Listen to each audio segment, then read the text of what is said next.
আসসালামু আলাইকুম সবাইকে, আশা করি সবাই ভালো আছে। তো এই যে গাড়িগুলো দেখতেছি তারা কিন্তু সব নাইটের গাড়ি, ঠিক আছে। তারা রাত্রে গাড়ি চালায়, নাহলে দিনে গাড়ি চালায়, রাত্রে রেস্ট নেয়। এই যে এখন সকাল হয়েছে, এখন তারা বের হয়ে যাবে।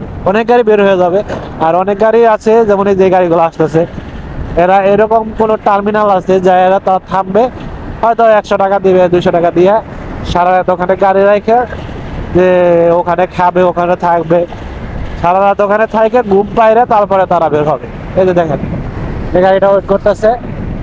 এরা ওই পার্কিং এ ঢোকাবে না।